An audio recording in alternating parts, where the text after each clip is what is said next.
The ice batch is done. You see how it lowered that, and those are the 9 rods that are holding the ice cubes, and they're going to be dropped right now. You can watch right there as they get dropped down. There we go, 9 perfectly shaped bullet ice cubes right there. And this is a really good automated process because there's a little scoop right here that's going to scoop that ice, and it's going to dump it into this basket right here so that it clears the area for the next batch of ice.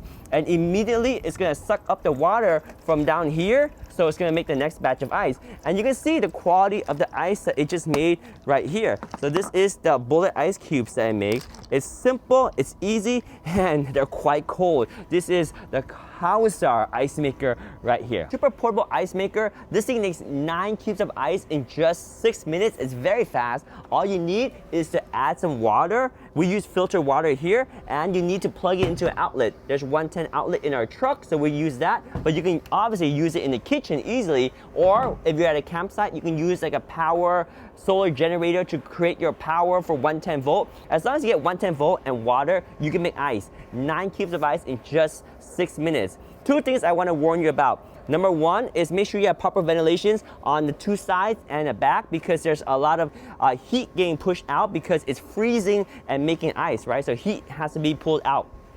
The second thing is, don't move this around while it's working, and be on a level surface, because water is going to be scooped into a little tray right there that gets cooled by these 9 rods. And if this is at an angle, your cubes are going to be lopsided and it won't be full, big, nice bullet ice cubes. So level surface, and do not move this, because if you move it, you're also going to slosh that water around.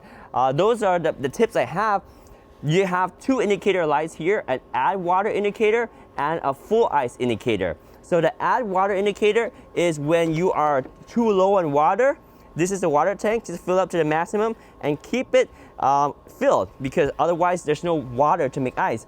The other indicator you get is full ice. That's when this basket is full of ice. When this basket is full of ice, it cannot produce any more ice because there's nowhere to put the ice. So those are 2 indicators, and then you have a power light that turns on when it's operating.